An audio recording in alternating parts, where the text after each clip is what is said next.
हरे कृष्णा। बहुत बहुत स्वागत आप सभी का कृष्णा भावनामृत अध्ययन सत्र में। हम अपने कृष्णा भावनामृत अध्ययन सत्र को आगे बढ़ाते हैं। हाँ, कृष्णा भावनामृत मनुष्य जीवन उसकी सार्थकता को केंद्रित करते हुए है ना। शास्त्र और सब कुछ है, इसमें अ, मनुष्य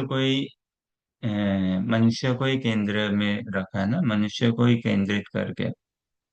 और कृष्णा भावनामृत हमें सिखाती है, समझाती है कृष्णा भावनामृत का अभ्यास कि जीवन में रहते हुए किस हिसाब से हम सकारात्मक एक जीवन बिताए हैं कि नहीं। अ, और जीवन व्यापित करते हुए कैसे सकारात्मक जीवन बिताए, और जीवन के अंत भी कहें तो अगर मृत्यु मृत्यु के पर्यंत भी किस हिसाब से अति सकारात्मक जीवन की हम परिभाषा में अपने आप को बांध सकें, या उस जीवन में अपने आप को बांध सकें, है ना। तो ये कृष्णा भावनामृत का ये जो संदेश है, जो अभ्यास है, महाप्रभु की शिक्षाओं के अंतर्गत, है ना, श्री गुरुदेव की शिक्षाओं के अंतर्गत, आचार्यों की शिक्षाओं के अंतर्गत ये जो है, ये इसकी कोई गणना नहीं है, इसकी क्या इसकी मूल्य है। जैसे वो बोलते हैं ना, अनप्रेसिडेंटेड, ऐसा हमारे जीवन में ऐसा कभी घटित हुआ ही नहीं हो। विशेष करके ये महाप्रभु की जो कृपा धारा और जो संदेश है महाप्रभु का, वो उससे तो अवगत व्यक्तिगत रूप से कहूँ तो मैं तो कभी हुआ ही नहीं। अभी थोड़ा बहुत जो कुछ हो भी पा रहे हैं वो श्री गुरु की कृपा से ही है, पूरी की पूरी उन्हीं की असीम कृपा से। तो कैसे हम अपने मनुष्य जीवन को सार्थक बनाएं। सभी जीवन, कोई भी जीवन व्याप्त करे, भले धार्मिक हो या अधार्मिक हो, पढ़ाई लिखाई करते हैं जो भी हो, व्यापार करते हो, गृहिणी हो, जो भी हो, सभी कोई के जीवन की एक धारणा तो रहती है ना, एक फिलोसॉफी तो रहती है हम सभी की, है ना? एक एक जीवन का एक दर्शन तो होता ही है, एक जीवन की समझ। और सभी कोई हम ही किस चीज के पीछे है, सफलता के पीछे ही है। हम्म, किसी ना किसी प्रकार से सफलता के पीछे ही है। कोई अगर बोले कि नहीं भाई मैं सफलता के पीछे नहीं हूँ, मैं केवल शिक्षा के पीछे हूँ, तो भाई वही परिभाषा हो गई ना सफलता की। है, अपने आप को शिक्षित बनाए रखना, बनाए रखना, बनाए रखना, वही सफल जीवन है फिर। है? तो सभी कोई अब कहो सफलता के पीछे, शिक्षा के पीछे, सुख के पीछे, हम है तो ना किसी वस्तु के पीछे। और बिना रहे हम रह भी नहीं सकते। पत्थर तो है नहीं ना, हम तो चेतन जीव है कि नहीं। जड़ तो है नहीं, जड़ में कोई थिंकिंग, फीलिंग, विलिंग, कुछ ऐसे इमोशंस नहीं होते हैं, हमें तो है, खूब खूब है। हम अपने थिंकिंग फैकल्टी को नहीं बंद कर सकते, हम अपने फीलिंग फैकल्टी को नहीं बंद कर सकते, और हम अपनी विलिंग फैकल्टी को नहीं बंद कर सकते। अब इन सब को, हमारे थिंकिंग, फीलिंग, विलिंग, है ना, शिक्षा के पीछे हम हो, या सफलता के पीछे हो, या सुख के पीछे हो, किसी के भी जीवन को सार्थक बनाना है, वो हम कृष्णा भावनामृत अभ्यास अध्ययन से हम देख सकते हैं। और है, जीवन तो पड़ाव में है ना। अगेन, भले ही कोई आस्तिक हो या नास्तिक हो, हम सभी का जीवन एक पड़ाव में ही चलता है, पड़ाव में है। तो हाँ, पड़ाव के दृष्टिकोण से देखें तो जैसे सीढ़ियां हम चढ़ते हैं ना, तो सीढ़ियां चढ़ते तो ऐसा तो है नहीं कि सीधे ही कोई हम चौथी सीढ़ी, पांचवी सीढ़ी, आठवीं सीढ़ी में एक ही बार में छलांग लगा के चढ़ जाते हैं। प्रयास करने को किया जा सकता है ना, लेकिन एक एक कदम करके ही हम सीढ़ियां चढ़ते हैं। और जैसे जैसे देखिए सीढ़ियां चढ़ते हैं, एक एक कदम चढ़ के वो सीढ़ियों से कनेक्टेड ही हैं हम। और ऐसे करके हम ऊपर आ जाते हैं ना। तो कहने का ऐसा ऐसा ही है, कृष्णा भावनामृत अभ्यास ये भी ऐसा ही है कि जैसे ही हमारी श्रद्धा परिपक्व होती है, और इस श्रद्धा के मार्ग में हम जितना ही और अग्रसर होते हैं, तो हम प्रेम से ही सीधा कनेक्टेड हैं, कृष्ण प्रेम से। उस श्रद्धा को पुष्ट करते करते कृष्ण प्रेम में हम अपने आप को स्थापित कर सकते हैं। ये श्रद्धा ही है जो हमारी अनेकों स्तर पे फिर परिवर्तित हो जाती है ना। कैसे? निष्ठा के स्तर पे, रुचि के स्तर पे, आसक्ति के स्तर पे, भाव और प्रेम के स्तर पे, और उससे ऊपर भी श्रद्धा ही है हमारी। और इसी श्रद्धा को पूर्ण रूप से परिपक्व करना है। और वो होता कैसे? साधु संग में। भजन भक्ति तो साधु संग में ही करी जाती है ना, अकेले से नहीं होती है। और अकेले का वो भी नहीं है, भगवान भी कभी अकेले नहीं है, देखो। लेकिन ये भगवान भी अपने परिकरों के संग में ही रहते हैं। और भी हो तो भगवान की जो मुरली है या बांसुरी है ना, या ये बंसी कहें, है ना, जो भी, या भगवान के मोर पंख उनके वस्त्र, सब चेतन है, सब चिन्मय है, सब चेतन है, जड़ नहीं है। तो भगवान कभी भी अकेले नहीं है। और वैसे ही हम भी उनका भजन संग में ही, संग की जो, संग में जो स्वाद है भजन करने का, उस संग के स्वाद को हम चखें, उस संग के स्वाद में हम अपने आप को क्रियान्वित करें। हम्म। तो जीवन तो सभी का पड़ाव में है। हम्म, कोई भी हो, आस्तिक हो या नास्तिक हो, पड़ाव में सबका जीवन है। और इस पड़ाव भरे जीवन में जहाँ पे स्टेजेस की बात होती है ना, जैसे समझे ये वीडियो गेम या कंप्यूटर गेम्स या कुछ, एक कंप्यूटर गेम का एक उदाहरण उदाहरण ले तो लेवल्स आते हैं ना, लेवल 1, लेवल 2, 3, 4, बढ़ते बढ़ते रहते हैं ऐसे। और हर स्टेज में कुछ ना कुछ लर्निंग, कुछ ना कुछ और नया ऊपर खुलता है, नया खुलता है। तो उसी तरह से हमारे कृष्णा भावना भावित जीवन के अभ्यास में क्या क्या पड़ाव आते हैं, बहुत सारे पड़ाव आते हैं। कृष्णा भावनामृत अभ्यास से पहले, भक्तों के संग से पहले हमारा जीवन कैसा और अब आने के बाद कैसा है? घातक परिवर्तन है, घातक। कहा नहीं जा सकता कितना कैसा परिवर्तन हो। और कृष्णा भावनामृत अभी अभ्यास करते हुए और क्या क्या परिवर्तन आएंगे, प्रोवाइडेड हमारा एटीट्यूड ठीक रहे, प्रोवाइडेड हमारा मनोभाव,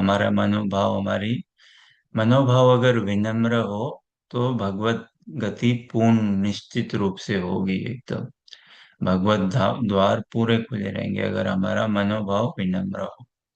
तो इसी आशा अभिलाषा के साथ, है ना, प्रार्थना करते हुए कि हम सदैव ही श्रीमद् भागवत के संदेश के शिष्य बने रहें, महाप्रभु की शिक्षाओं के शिष्य बने रहें, श्री गुरु की शिक्षाओं को हृदयंगम करें खूब से खूब। श्री गुरु की शिक्षाओं का हम शिष्य बने रहें।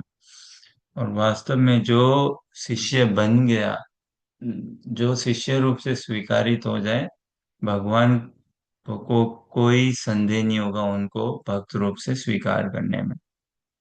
जबकि जिसको श्री गुरुदेव शिष्य रूप से स्वीकार कर ले, जो शिष्य बनने में क्वालिफाई हो जाए, तो वो तो सहजता से भगवान हृदय प्रसन्न चित्त होके उसको आलिंगन करते हैं भक्त रूप से, तभी के तभी स्वीकार कर लेते हैं। तो इसी आशा अभिलाषा के साथ कि हम कृष्णा भावना भावित मनोभाव से शिष्य बनने के ही इस गंतव्य, इस आशा अभिलाषा को और से और पुष्ट करते चलें। और हम समझें कि जीवन क्या है, जीवन की सार्थकता किसमें है, जीवन को कैसे सफल बनाया जाए, क्या जीवन का लक्ष्य है। महाप्रभु की शिक्षा, श्री गुरु की शिक्षाओं के अंतर्गत उसको हम देखते चले।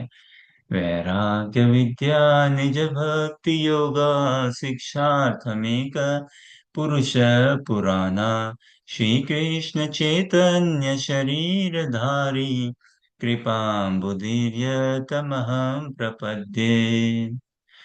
नमो विष्णुपादाय कृष्ण प्रेष्ठाय भूतले श्रीमद्भक्ति स्वरूपाय गोविंद नामिने गौरवाणी प्रचारिणे परतत्व प्रकाशिने श्री दामोदर देवस्य प्रियाय ते नमो नमः। नमो विष्णुपादाय कृष्ण प्रेष्ठाय भूतले श्रीमद्भक्ति स्वरूपाय दामोदर इति नामिने नमस्सद्भक्तमने मणिपुरोद्भवाय च श्रील प्रभुपाद लसत्वानि प्रचारनेताय ते नमो विष्णुपादाय कृष्ण प्रेष्ठाय भूतले श्रीमते भक्ति वेदांत स्वामी निति नामिने नमस्ते सरस्वती देवी गौरवाणी प्रचारिणे निर्विशेष शून्यवादी पाश्चात्य देश तारिणे वंशकल्पतरुभ्यश्च कृपा सिन्धुभ्यैव च पतितानां पावनेभ्यो वैष्णवेभ्यो नमो नमः। जय श्री कृष्ण चैतन्य प्रभु नित्यानंद श्री अद्वैत गदाधर शिवासादि गौर भक्तवृंद हरे कृष्ण कृष्ण कृष्ण हरे हरे हरे राम राम राम हरे हरे। तो जीवन सभी का हम सबका स्थगित रूप से नहीं है, किसी का भी, आस्तिक हो नास्तिक हो, कोई भी हो। जीवन और कितनी हम परेशान हो, है ना। जब ऐसा लगता है जब हम परेशान में हो तो भाई जीवन थम गया है ना। कठिनाइयां खत्म ही नहीं हो रही है, खत्म ही नहीं हो रही है। ऐसा लगता है एकदम पॉज में आ गया है जीवन, है ना, एकदम से। कुछ आगे बढ़ ही नहीं रहा हो, बढ़ ही नहीं रहा हो, लेकिन ऐसा नहीं है, जीवन तो चलायमान है। हम सभी का संसार का एक परिभाषा अर्थ क्या, संसार मतलब जो सरक रहा है, जो बढ़ते जा रहा है। तो संसार तो अपने स्वभाव में है पूर्ण रूप से, और अपने स्वभाव से ही कार्य करता है। हम अपने स्वभाव में है नहीं, इसीलिए हम दुखी होते हैं, इसीलिए हम विचलित होते हैं। एंजाइटी, स्ट्रेस, डिप्रेशन जो भी कहें, ये सब हम इसलिए अनुभव करते हैं। क्यों? क्योंकि हम अपने स्वभाव में नहीं जीते, हम अपने स्वभाव से परिचित नहीं है, हम अपने स्वभाव में नहीं जीते। भागवत गीता का अगर संदेश मात्र कहें तो भगवान कहते हैं ना अर्जुन को, 11वें अध्याय का 33वां श्लोक, तस्मात् त्वाम उत्तिष्ठ यश लभस्व जित्वा शत्रुं भुंक्ष्य राज्यं समृद्धम् मयि एव एते निहितं पूर्वमेव निमित्त मात्रं भव सव्यसाचिन। कि भाई अर्जुन उठो, तस्मात् त्वाम उत्तिष्ठ, यश लभस्व, उठो, यश को प्राप्त हो, शत्रुओं पे विजय पाओ अपने। मेरी योजना के द्वारा सब कुछ बनाया गया है। बस तुमको अब केवल पार्टिसिपेट करना है, केवल एक निमित्त बनना है ना। भव निमित्त मात्रम भव सव्यसाचिन। पढ़िए अनुवाद रीति पढ़िए। Therefore, get up, prepare to fight and win glory. Conquer your enemies and enjoy a flourishing kingdom. They are already put to death by my arrangement, and you, O Savyasachi, can be can be but an instrument in the fight. है ना। तो ये अवसर हम सभी के पास है, उठने के लिए, है ना, और यश प्राप्त करने के लिए। अब जैसे अर्जुन को कह रहे हैं उठो युद्ध करो, एक तो ठीक है युद्ध करो मतलब फिजिकली उनको फाइट करना और कर्तव्य अपना पूर्ण करना। हम्म। लेकिन वास्तव यश क्या है, भगवान की इच्छा के अंतर्गत रह के जो भी हम करें ना, ऑथोराइज्ड होके, वो यश ही देगा हमें, है ना। फिर शत्रुओं पे विजय पाओ तो ठीक है, जो कौरवाज उन पे विजय पाओ, ये बात भी असम्मत नहीं है। लेकिन मूल रूप से हमारे लिए शत्रु कौन है, काम क्रोध लोभ मोह मद मात्सर्य, अपने अज्ञान पे विजय पाने के लिए। और उस पे हम विजय पाएंगे भगवान का तो पूरा का पूरा प्रयोजन है ना, शास्त्रों का प्रयोजन है, हमें भगवान के भी प्रयोजन में हमारा है, हम है उसमें इंक्लूडेड है, पर्पस में भगवान के भी, है कि नहीं। तो हम अपने अज्ञान को छोड़ेंगे तो फिर वास्तव में उस प्रयोजन में अपने आप को पाएंगे, शास्त्रों के, भगवान के, साधुओं के, गुरुजनों के। और तब हम शाश्वत जीवन, शाश्वत सुख को भोग सकेंगे, समझ सकेंगे, है ना। Enjoy flourishing kingdom. अब भगवान की योजना के अंतर्गत सब कुछ तो सेट है, और सब कुछ सेट हो सकता है ना, भगवान के पास plan A B C D सब कुछ प्लान है, क्या प्लान नहीं है। हम्म, बस तैयारी हमें ही करनी है। और क्या तैयारी करना है, बस हम निमित्त बनना है। और अगर हम निमित्त बन जाए मतलब फ्लेक्सिबल, निमित्त बनना मतलब फ्लेक्सिबल एक हिसाब से, है ना। जो फ्लेक्सिबल हो गया उसको तो क्या दिक्कत है भगवान को, फिर उसको यूज करने में कितना यूज कर पाएंगे। भगवान उसको हर तरह से मोल्ड ही कर देंगे ना। ना? जो फ्लेक्सिबल हो जाए, फ्लेक्सिबल को क्या बोलेंगे हिंदी में और मोल्ड करने को क्या बोलेंगे, ऐसा है ना। ना हिंदी बराबर से आती है, ना अंग्रेजी बराबर से आती है ना। Hopefully we understand. तो जो फ्लेक्सिबल हो, तो भगवान उसको अच्छे से मोल्ड कर सकते हैं ना अपने प्रयोजन में। तो भगवत गीता का संदेश इस हिसाब से कि हम अपने आप को फ्लेक्सिबल बनाएं, है ना। हाँ, ढालना, है ना। Very nice. तो हम अपने आप को ढालते चले, ढालते चले, है ना। तो कितना ढलना है, खूब से खूब ढलना है, ढलते रहना है, लेकिन इस ढलने के स्वाद को बस चखते रहें और ढलते चले, है ना। जितना हम अपने आप को ढालेंगे उतना फिर भगवान देखेंगे, हाँ भाई ये अवेलेबल है, ये अवेलेबल है। उस हिसाब से फिर हम उपयोग बन सकते हैं, हम भगवान के कार्य में अपने आप को ढालें। जितना हम फ्लेक्सिबल हम्बल अपने आप को बनाएंगे, योग माया उतना ही हमें यूज करेगी, है ना। भगवान की चित शक्ति, श्री गुरु उतना ही हमें यूज कर पाएंगे। अब हम अगर रिजिड बन के रहें तो फिर कैसे यूज होगा, है कि नहीं। तो you can be but an instrument, कितनी स्ट्रांग बात है ना।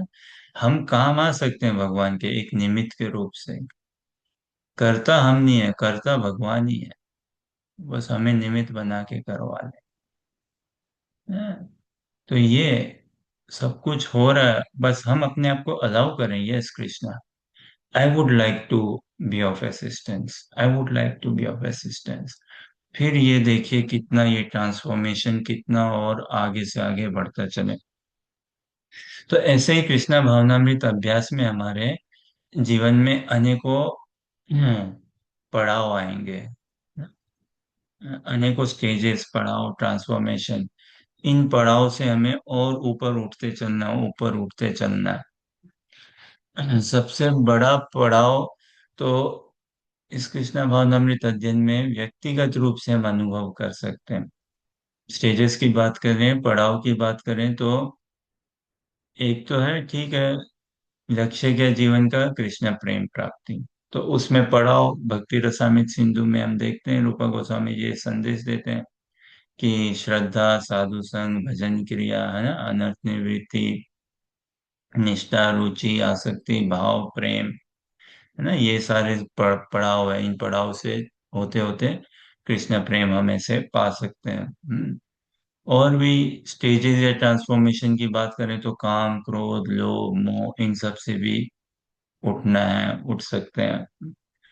लेकिन ऐसे ही स्टेजेस की बात करें तो क्या ऐसे स्टेजेस हैं हमारे व्यक्तिगत रूप से, हमारे कृष्णा भावनामृत अभ्यास में कुछ स्टेजेस जिनको हम मुख्य रूप से क्लासिफाई कर सके, है ना, कि ये 5, ये 4, ये 6, ये ऐसे पड़ाव हैं जो मेरे जीवन में मेरे को वास्तव में कृष्णा प्रेम देगा ही देगा, है ना। जो हमें उस काम, क्रोध, लोभ से पूर्ण रूप से मुक्त कर देगा।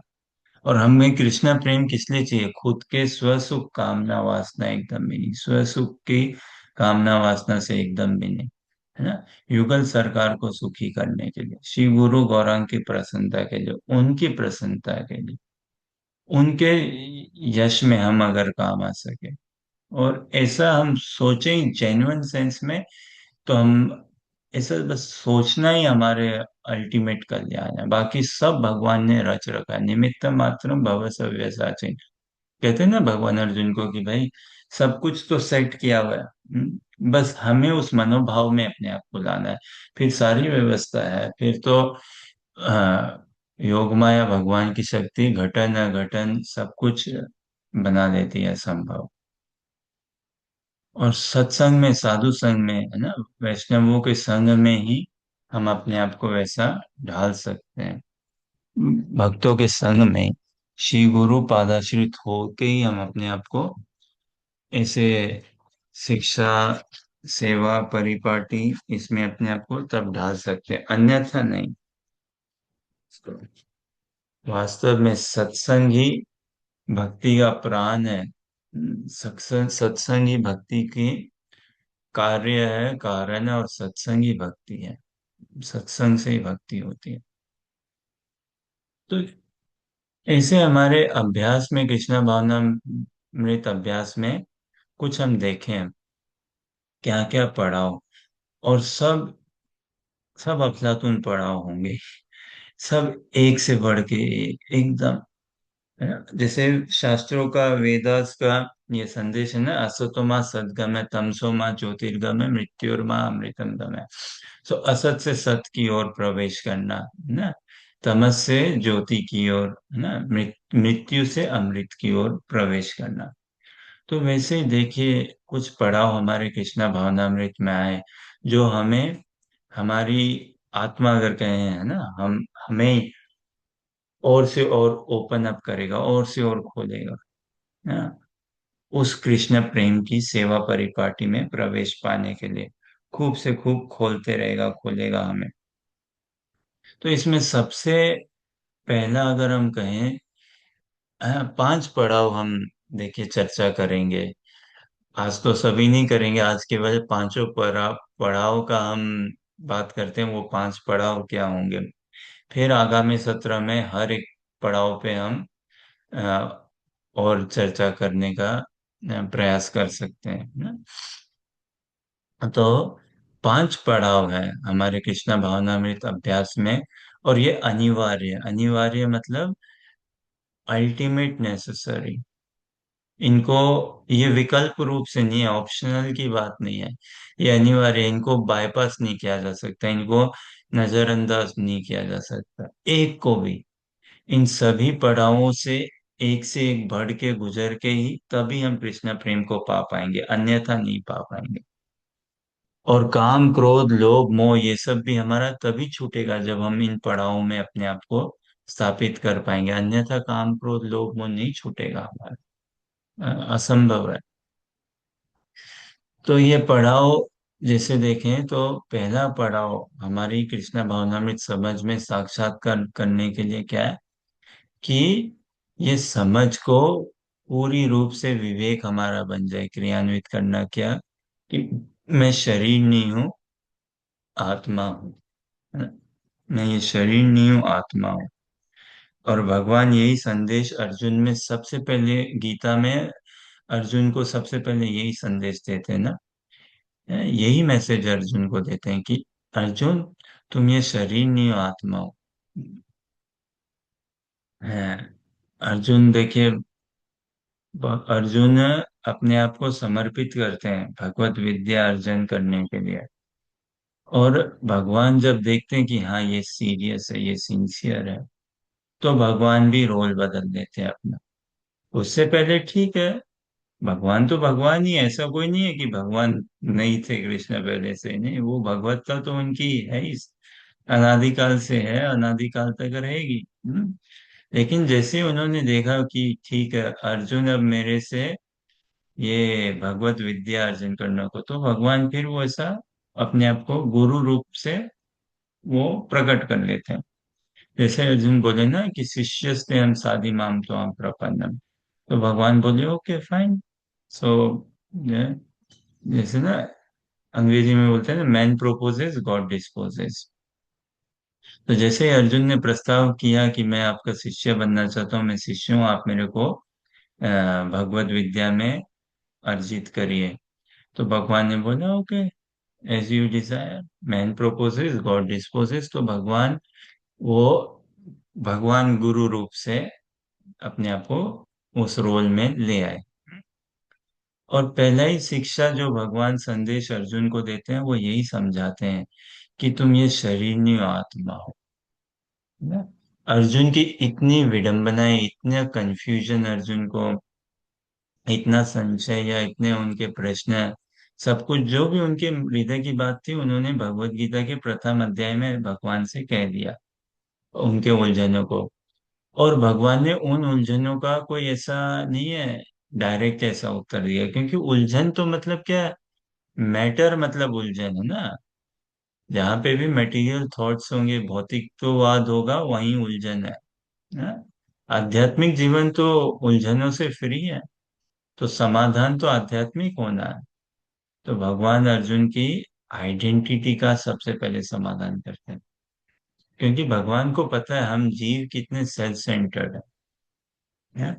भगवान अपने बारे में नहीं बताते शुरू से ही, नहीं, पहले हमारे बारे में बताते हैं। कितना हित कल्याण का सोचते हैं भगवान, है ना? पहले हमें बताते हैं हमारे बारे में, तो बोलते हैं ना अर्जुन को कि भाई, दूसरे अध्याय का श्लोक संख्या 11 से भी हम कह सकते हैं, लेके 31 तक भगवान आत्मा का ज्ञान देते हैं अर्जुन को, है।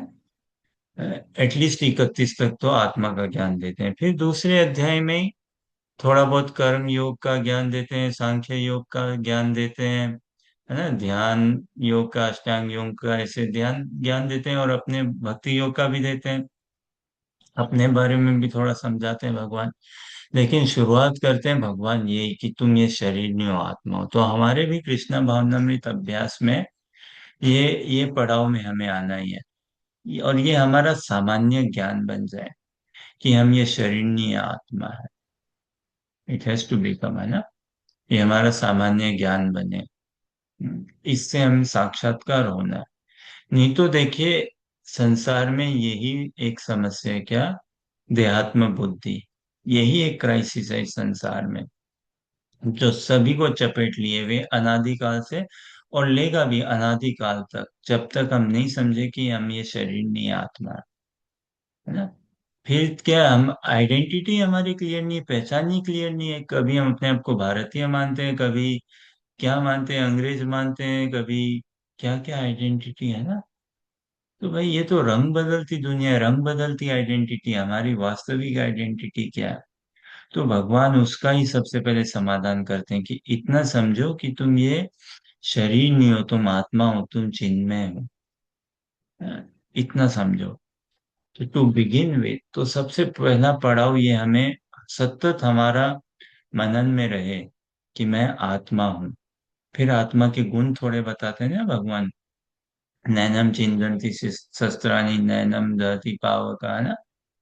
न चैनम, ये आत्मा कभी अजर है, अमर है, जलती नहीं है, इसको कोई काट नहीं सकता, इत्यादि ऐसे करके। तो ये आत्मा के गुण बताते हैं भगवान भगवत गीता में दूसरे अध्याय में 11वां से लेके 31वें तक, 30 31वें तक। तो इन गुणों को हमें समझना है कि ये गुण हमारे ही है ना। तो हम विचलित ना हो, हम घबराए नहीं जीवन में।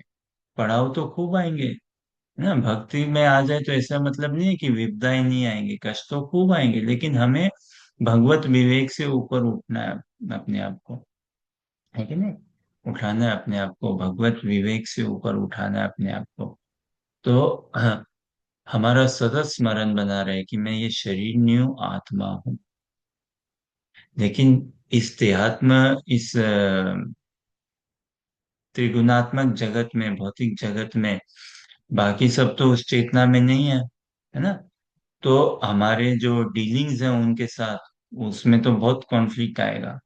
व्यक्तिगत रूप से खुद में सबसे पहले कॉन्फ्लिक्ट आएगा। क्यों? क्योंकि हमारा जीवन तो ऐसा नहीं है, आत्मा में जीवन तो है नहीं हमारा। हाँ, हमारा जीवन तो बड़ा देहात्म में है। स्पिरिचुअल बोल के तो नहीं है, बड़ा भौतिकवाद ओरिएंटेड हमारा जीवन है। और अब हम अपने आप को इस कल्चर में ढाल रहे हैं, कृष्णा भावनामृत के कल्चर में। तो बहुत सारे फ्रिक्शंस आएंगे, तो हमें टॉलरेट तो करना पड़ेगा, बहुत अपने आप को समझाना पड़ेगा, ढालना पड़ेगा, सहन करना पड़ेगा, क्योंकि आइडेंटिटी पूरी बदल रही है ना। और संसार में जितने भी हमारे ये शिकायत हो, कंप्लेन हो, नाराजगी हो, अपसेट होना हो, दुखी होना हो, उदास होना हो, इतना तक कि डिप्रेशन होना हो इत्यादि, ये सब देहात्म बुद्धि को लेके है। अपने आप को ही हम शरीर मान के चलते हैं ना, तो उसमें होता है आएगा ही आएगा। मैटर तो हमें पेच खाएगी पूरा का पूरा, है ना। इसका इससे ट्रांसफॉर्म कैसे करें, यही समझते हुए कि हम ये शरीर नहीं है, आत्मा है। और ये कोई मेंटल इम्पोजिशन नहीं, ये कोई ऐसा नहीं कि अपने आप को मान लो या ऐसा समझ लो थ्योरी के स्तर पे, नहीं। ये तो गीता का संदेश है और ये हमारी पहचान है, हम चिन्ह है। इसको लॉजिक से भी समझाया गया है भगवत गीता में, और शास्त्र में बोलते ही हैं, है ना। और हम अपने जीवन में भी इसको देख सकते हैं, अनुभव के हिसाब से समझा समझा जा सकता है। तो ये एक सबसे बड़ा पड़ाव पड़ाव, और ये शुरुआती है, ज्ञान की शुरुआत ही यहीं से। अगर कोई चीज हमें कहना है कि ज्ञान है, तो उसका आधार तो यही देखना होगा, उसका आधार क्या है, आध्यात्मिक। आधार कैन नेवर बी भौतिक। Foundation has to be spiritual ना, अगर वास्तव में it has to qualify as gyan. तो कोई भी चीज ज्ञान कहलाने के लिए ये शुरुआत है ज्ञान की, कि मैं शरीर नहीं हूँ, आत्मा हूँ। आत्मा के गुण, हाँ? और फिर इस हिसाब से हम अपने आप को ढालें। फिर कृष्णा भावनामृत अभ्यास में आके दूसरा बड़ा पड़ाव पड़ाव क्या है, आत्मा हूं इतना समझ में आया, तो हम अपने आप को वास्तव में कंप्लेन करने से छोड़ देंगे फिर, ना, शिकायत करने से। और ना ही हम इस संसार में उलझेंगे भी। देखिए, उलझन दो प्रकार से ना, एक तो भाई कष्ट में हो, कंप्लेन करते हैं, शिकायत करते हैं। फिर दूसरी उलझन भी है, क्या, इस संसार में ये इंद्रिय तृप्ति में हम उलझेंगे नहीं। क्योंकि हम समझेंगे, कहने का आशा है, हम आत्मा नहीं है, शरीर है, तो कहने का आशा है हम कर्म के नियमों को, कर्मों को समझेंगे, है ना, भौतिक प्रकृति को समझेंगे, पुनर्जन्म को समझेंगे, कि पुनर्जन्म वास्तव है, ये प्रकृति के नियम के अंतर्गत है, ये सत्य है, होता है ना। तो फिर हम अपने आप को अपने जीवन को उसी हिसाब से ढालेंगे। हम अपने आप को इस संसार में चपल सुख में फिर फंसाएंगे नहीं, है कि नहीं। इंद्रिय तृप्ति में इतना चपल सुख होता है, चपल मतलब फ्लिकरिंग, इतना आगंतुक। तो उस सुख के पीछे हम अपने आप को बेचेंगे नहीं। इतना विवेक, ये पहला पड़ाव, इतना विवेक जागृत करना कि मैं शरीर नहीं हूँ, आत्मा हूँ। फिर इसको इस पड़ाव से, लेकिन ये अपने आप में इट इज ये है तो भयंकर बड़ा पड़ाव, लेकिन इससे भी और ऊपर उठना है। और ये ऑल इन ऑल तो है नहीं अपने आप में, ये पूरा का पूरा तो है नहीं, है ना। तो इससे आगे उठना, और यही भगवत गीता भागवतम के संदेश को, चैतन्य चरितमृत के संदेश को हृदयंगम करना है पूर्ण रूप से। संदेश तो एक ही है, भगवत गीता में भी वैसा ही है, भागवतम में भी, चैतन्य चरितमृत में। उसका और निखार भले ही किया गया हो, है ना।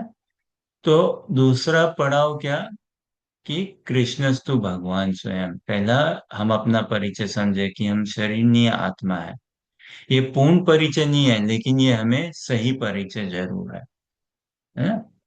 जैसे हम ये शरीर नहीं है, आत्मा है, तो आत्मा का क्या शरीर नहीं होती, क्या होती है।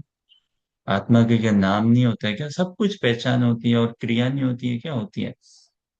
तो हमारा आत्मा देह तो अभी तक हमें समझ में नहीं आया, है ना। और उस देह से संबंधित नाम, है ना, परिकर गुण, ये सब हमें समझ में नहीं है, कि हमारे संगी कौन, सेवा क्या, इत्यादि। लेकिन फिर भी ये it is definitely a step in the right direction, जैसा कहते हैं ना। फिर दूसरा परिचय क्या, भगवान का परिचय होना, भगवान कौन, है ना। उस हिसाब से हम अपने जीवन को ढालें, अपने साधना क्रम को ढालें, कि कौन हमारे जीवन के केंद्र बिंदु है, किनके लिए हम जिए, जीवन का लक्ष्य क्या है। तो शास्त्र को आधार मानते हुए, गुरुजनों को आधार मानते हुए, हम समझ सकते हैं भगवत गीता भागवतम की शिक्षाओं से, कृष्णस्तु भगवान स्वयं, है ना। जो भागवतम का संदेश है, उसमें किसी और के लिए नहीं बोल रहा है, रामचंद्र स्तु भगवान स्वयं, या बलराम तू भगवान स्वयं, है ना, नरसिंह, वरा, वामन, ना ना ना। कृष्णस्तु भगवान स्वयं, कृष्ण के लिए कहा। कृष्ण ही स्वयं भगवान है, मूल भगवान है, आदि नारायण, मूल नारायण। मूल विष्णु है। और भगवान गीता में भी स्वयं इसको कहते हैं। तो आगामी सत्र में इसको हम और विस्तार से समझने का प्रयास करेंगे। लेकिन ये दूसरा पड़ाव कि आराधना हम किसकी करें, भगवान श्री कृष्ण की करें। कृष्णस्तु भगवान स्वयं, एक ही की कर सकते हैं। ऐसा नहीं है कि हम बलराम जी की और कृष्ण की दोनों की करें, है ना, या राम जी और कृष्ण की दोनों की करें, एक ही की करनी है। प्रेम तो एक ही से होता है ना, आसक्ति तो एक ही में होगी, है ना। तो एक ही से, तो कृष्णस्तु भगवान स्वयं, ये दूसरा पड़ाव। देवी देवताओं का आराधना से हम छूटे हैं, है ना, उनके भजन कीर्तन जो भी, उससे हम छूटे हैं, है ना। कृष्णस्तु भगवान स्वयं में आ जाता है सब कुछ, है ना। भगवान की ही आराधना करनी है, मतलब कौन, कृष्ण की। और फिर उसको और देखेंगे विस्तार रूप से कि ब्रज के, वृंदावन के ब्रजेंद्र नंदन, उसकी आराधना करनी, श्याम सुंदर की। ये, तो ये दूसरा पड़ाव हमारे जीवन काल में, हम आए इस पड़ाव में, समझे कि yes, we are after Krishna, हम कृष्ण का भजन करें। पहले पड़ाव से ये ऊंचा है ना, हायर टेस्ट इसमें आएगा। एक टेस्ट आएगा क्या, हायर टेस्ट, जब हम समझे कि हम ये शरीर नहीं है, आत्मा है, तो एक हायर टेस्ट आएगा नेचुरली। फिर जब हम साक्षात्कार हो कृष्णस्तु भगवान स्वयं, तो पूरा हायर टेस्ट आएगा, दिव्य हाईएस्ट टेस्ट आएगा, है ना, उससे भी ऊंचा, है ना। तो मैं शरीर नहीं हूँ, आत्मा हूँ, उससे ऊंचा दिव्य हाईएस्ट टेस्ट क्या, कृष्णस्तु भगवान स्वयं, भगवान श्री कृष्ण की आराधना करना, उनका नाम जप करना, भजन कीर्तन करना, सब कुछ उन्हीं की प्रसन्नता से हम ऑफिस का काम करें, घर परिवार सब कुछ, व्यापार, है ना, करें ये, और उन्हीं की सेवा प्राप्ति के हेतु। ये दूसरा पड़ाव। तीसरा पड़ाव जो कि इससे भी ऊंचा है, अब हम गौड़िया वैष्णव है, हम कोई वैष्णव नहीं है ना। कोई सामान्य वैष्णव तो जो विष्णु भगवान की आराधना करे वो वैष्णव, जो कृष्ण की आराधना करे। अब हमें गौड़िया वैष्णव बनना है, तो तीसरा पड़ाव क्या है वो समझना होगा, है?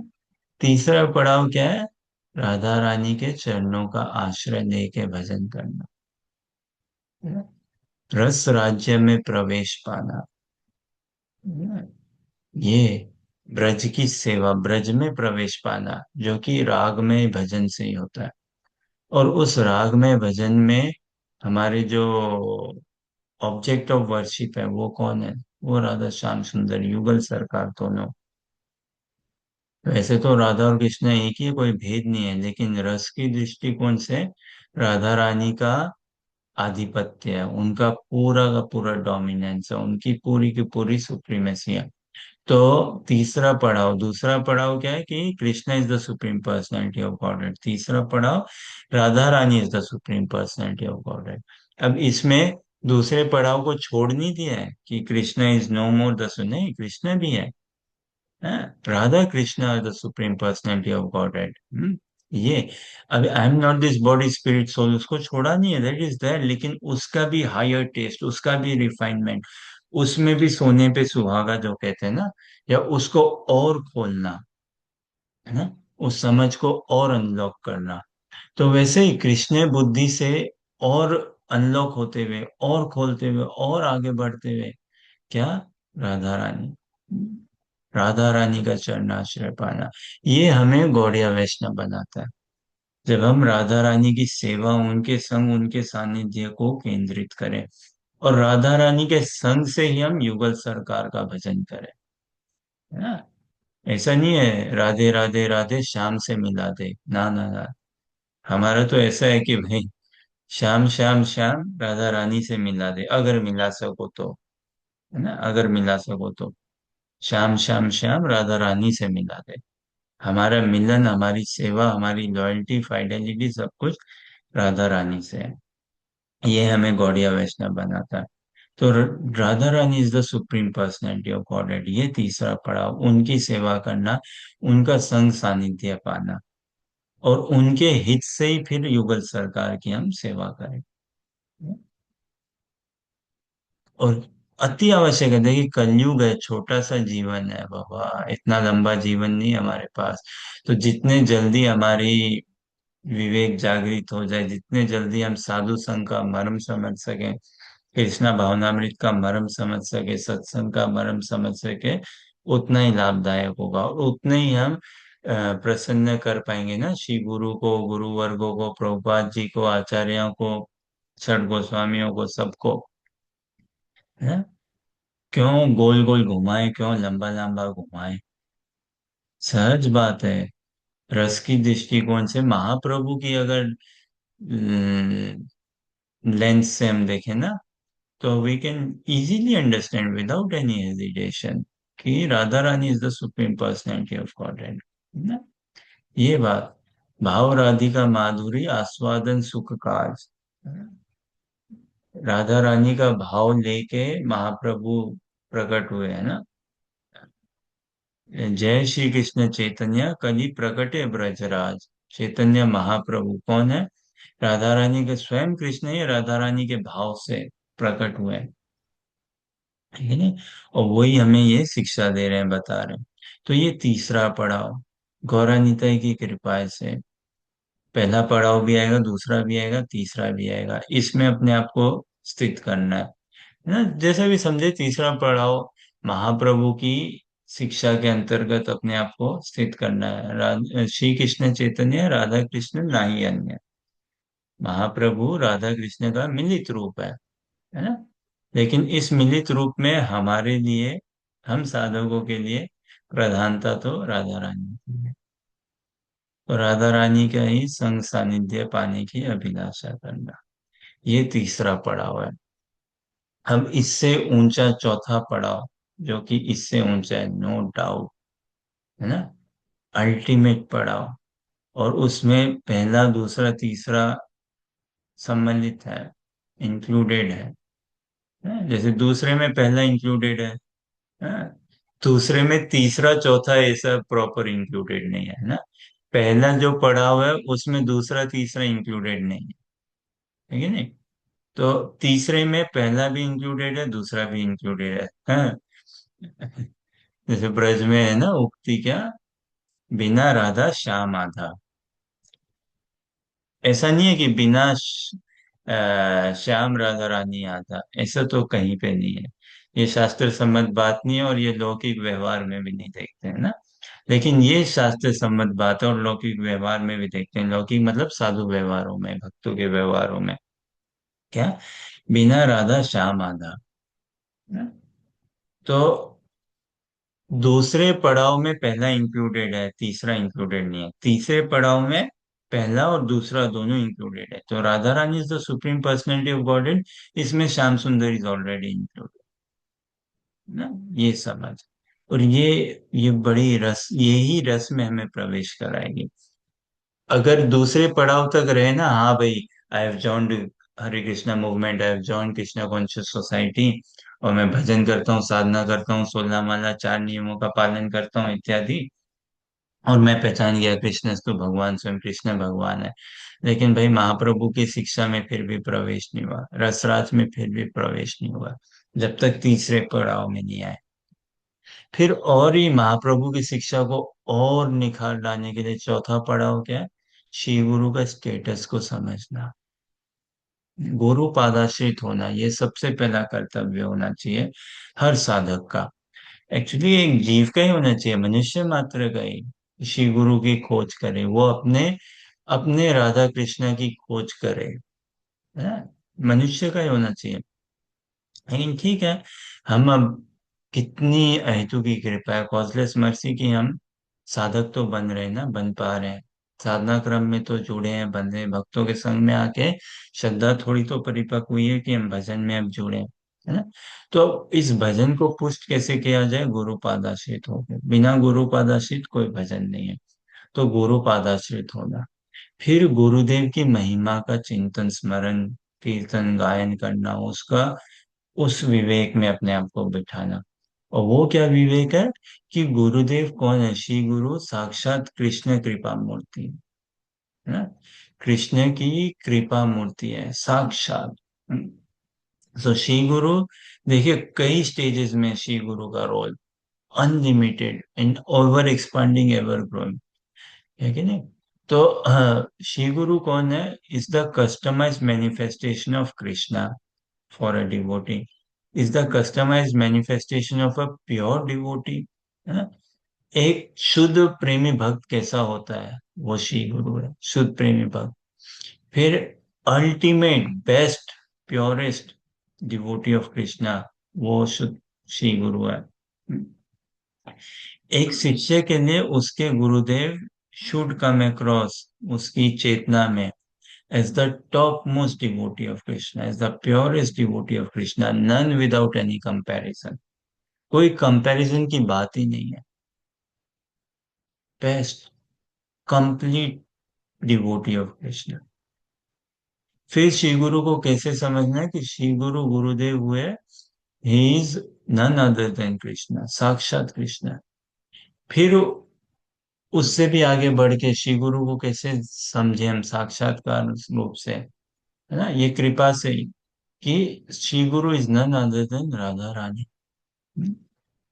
तो कृष्ण कृपा मूर्ति भी है, और क्या, स्वामिनी राधा रानी कृपा मूर्ति भी है ना, गुरुदेव स्वामिनी कृपा मूर्ति, है ना, श्रीमती राधिका रानी कृपा मूर्ति, श्री गुरु, वो।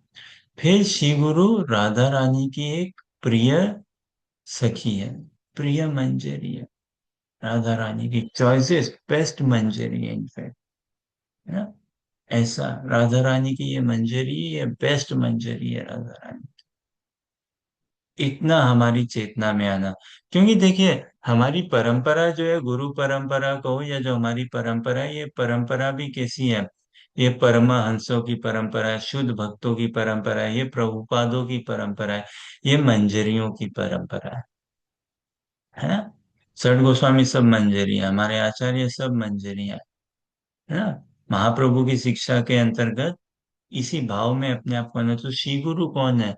Ultimately Shri Guru is a manjari, the choicest manjari of Shrimati Radha Rani, है ना, the choicest Parma Sundari Manjari of परमा सुंदरी श्रीमती राधा रानी, ऐसा साक्षात्कार। तो ये अल्टीमेट ट्रांसफॉर्मेशन है, चौथा पड़ाव। इस पड़ाव में फिर पहला भी इंक्लूडेड है, दूसरा भी, तीसरा भी इंक्लूडेड है, ये चौथा पड़ाव है। और इस पड़ाव तक अगर नहीं आए हम, तो हमारा कृष्णा भावनामृत परफेक्ट हो ही नहीं सकता महाप्रभु की शिक्षाओं के अंतर्गत, है ना। जब हम कहें कृष्णा भावनामृत, तो नेचुरली महाप्रभु श्री चैतन्य महाप्रभु की शिक्षाओं के अंतर्गत, और उसमें इस स्टेज में आना तो अपरिहार्य है, इंडिस्पेंसेबल है, और बेसिक है, एकदम फंडामेंटल बेसिक रिक्वायरमेंट है, न्यूनतम रिक्वायरमेंट है एकदम से। तो ये चार पड़ाव। पांचवा पड़ाव क्या है ना?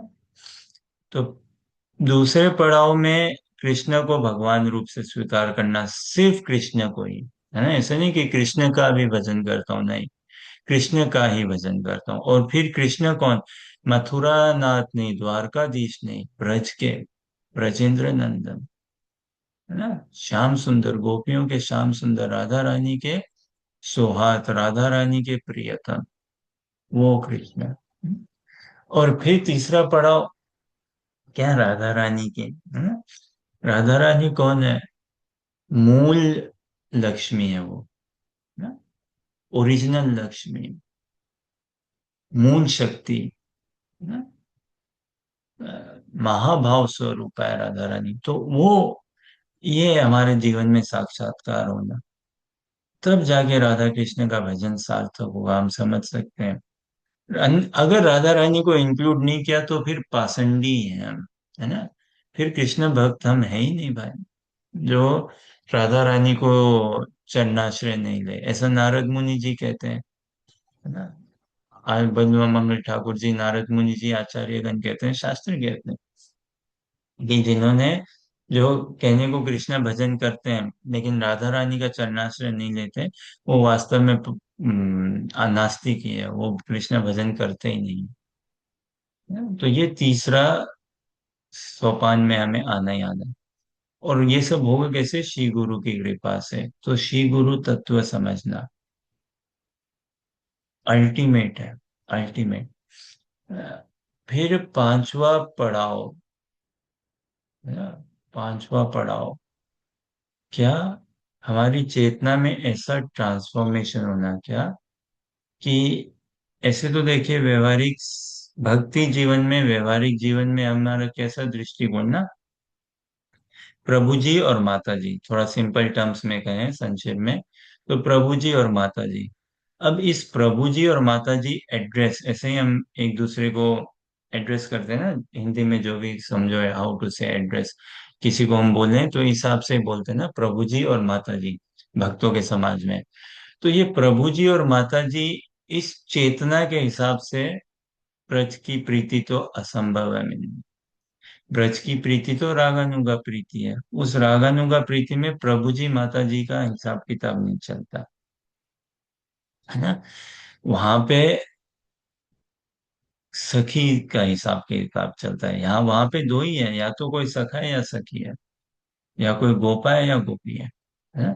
तो जो पांचवा पड़ाव है हमारी चेतना में, कैसा हमारा विकास हो, हमारी बुद्धि में, हमारे विवेक में, हमारी चेतना में, प्रभु जी माता जी से ट्रांसफॉर्म होके सखी, है ना? ये तो अपने आत्मवान मन्यते जगत, है ना। सबसे पहले हम खुद को समझे कि हम कौन है, हम सखी हैं राधा रानी की। This is the ultimate message in Krishna consciousness ना। हाँ, हम राधा रानी की सखी हैं, बेस्ट चॉइसेस्ट मंजरी है राधा रानी की, सेविका है। सेविका भी सखी होती है ना राधा रानी की, है ना, गोपी है। तो वो मन निज सिद्ध दे करिया भावना, अपने आप को उस भावना में लेके आना, समझना, जो हमारे आचार्यगण ने जिस भाव को पाया और उस जिस भाव को दिया है हमें, उस भाव में अपने आप को स्थित करना। और औरों को भी कैसी रूप से देखें? सखी रूप से।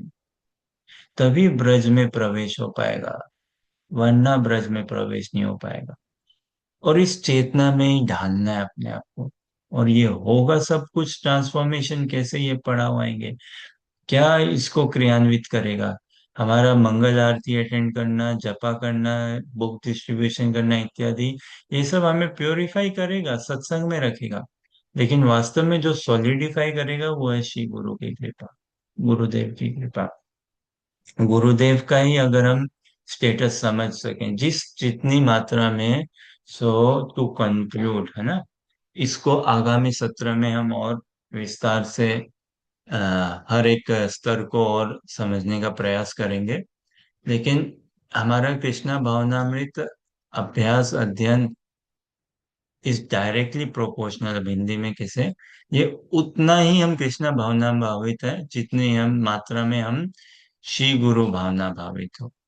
एग्जैक्टली, है ना? जितनी मात्रा में हम शास्त्रों भावना भावित हो, साधु संघ भावना भावित हो, है ना, सत्संग, है ना, गुरु साधु शास्त्र भावना भावित हो, उसमें भी गुरुदेव के प्रति जो हमारा भाव है, आंकलन है, और जितना हम गुरु कॉन्शियस बन सके ना, श्री गुरु कॉन्शियस बन सके, है ना, उतने ही हम कृष्णा कॉन्शियस बन पाएंगे। क्योंकि ये तो पूरा का पूरा कृपा का राज्य है, कृपा का मार्ग है। तो जितना हम गुरुदेव की कृपा को आकृष्ट कर पाते हैं, उतना ही विनम्र बन पाएंगे, उतना ही हम कृष्णा भावना भावित बन पाएंगे। बोलिए हरे कृष्णा कृष्ण कृष्ण हरे हरे, हरे राम राम राम हरे हरे। तो कोई प्रश्न, जिज्ञासा या कुछ कहना चाहें आप?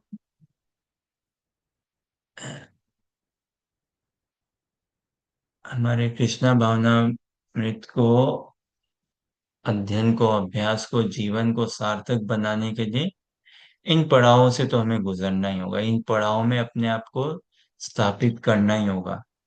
काम क्रोध लोभ मोह तो पड़ाव है, उसका कितना ही हम बात कर लें, कितनी उस पे सेमिनार कर लें, वो छूटेंगे नहीं, है ना।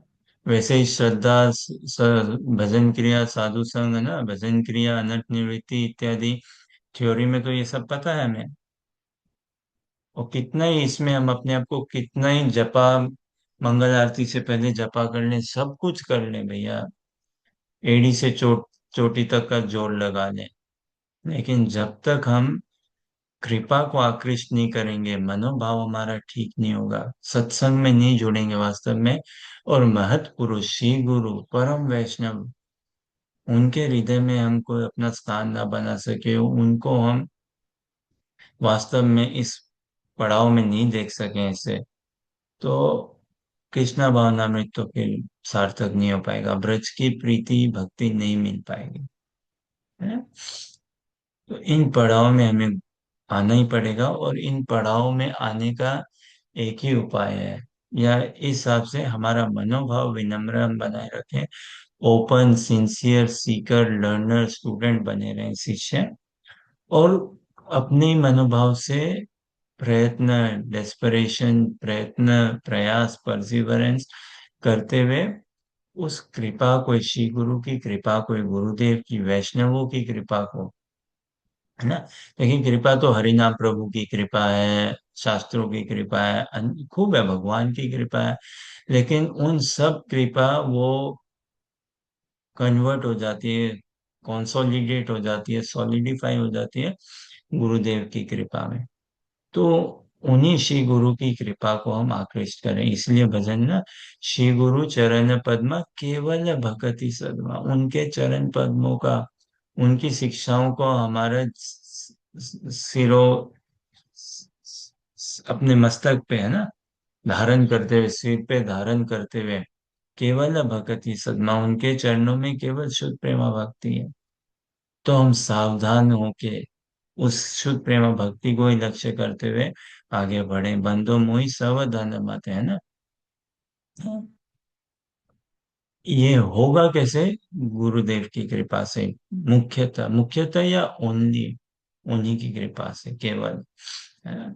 बाकी तो हरिनाम प्रभु की कृपा, शास्त्रों का अध्ययन इत्यादि सब कुछ, प्रसाद डिस्ट्रीब्यूशन, बुक डिस्ट्रीब्यूशन, भक्तों का संग करना है, सब कुछ है, लेकिन वो हमें किस गंतव्य, किस प्रयोजन, हायर टेस्ट ना, परम दृष्टवा निवर्तते, इस विजन में लाने के लिए, और यही श्री गुरु का स्टेटस समझ पाएंगे, तभी हम अपना स्टेटस जान पाएंगे कि हम भी मंजरी हैं, टू बी, हम भी मंजरी बनने के मार्ग में हैं, और वही बनना चाहते हैं, वो स्प्रिया कारगर हो, मंजरी बनने की Supriya, would be to be, है ना, मंजरी ऑफ श्रीमती राधा रानी। तो फिर इस भाव में ही अपने आप को हम ट्रेन करें, और औरों को भी वैसा ही हम रोल में देखें, क्योंकि वहां पे तो देखिए इसी भाव में प्रवेश हो पाता है। तो वहां माता जी कॉन्शियसनेस से हम भक्तों को अगर देखेंगे, या प्रभु जी कॉन्शियसनेस से देखेंगे, तो नहीं नहीं, फिर उस राज्य में प्रवेश नहीं हो पाएगा, है ना? हमारा एड्रेस भी बदलना है, और हमारा भाव भी बदलना है। अब इसमें ऐसा नहीं है सहजिया बन जाए हम, या किन्हीं को नहीं, है ना, दास दासानुदास, दासी दासीनुदासी बननी, ये नहीं है कि वी आर एनी बेटर या वी आर एनी गुड, या भाई हम आगे आ गए किसी से ना, है। तो पैराडॉक्सिकल नेचर है ना पूरा कृष्णा भावनामृत का। तो जो जितनी मात्रा में हम अपने आप को दासी दासीन्यू दासी समझे, उतनी मात्रा में ही हम सखी सखीन्यू सखी, या सखी सखीन्यू सखी समझे, उतनी मात्रा में ही हमारा सखित्व में प्रवेश होगा, है ना? तो we have to now take conscious learning, नहीं तो ऐसा नहीं है माइंडलेसली ब्रेनलेसली बस माता जी प्रभु जी, माता जी प्रभु जी करते चले, चेतना में कैसे होगा भाई, है? तो अभी चेतना में सखित्व को पाना है। बोलिए हरे कृष्ण कृष्ण कृष्ण हरे हरे, हरे राम राम राम हरे हरे, निताय गौर प्रेमानंदी हरि हरि बोल। सो बहुत बहुत धन्यवाद आप सभी का, समय संग सानिध्य के लिए, कृपा करके हमें आशीर्वादित बनाए रखें। आगामी सत्रों में हम प्रयास करेंगे इन हर एक का विस्तार में समझने का, है हर एक पड़ाव को और विस्तार से समझने का, और शास्त्र क्या कहते हैं। शास्त्रों के बिना तो हम बढ़ ही नहीं सकते, आगे बढ़ना ही नहीं चाहिए। बहुत बहुत धन्यवाद आपके समय संग सानिध्य के लिए। निताय गौर प्रेमानंदी। हरि हरि बोल।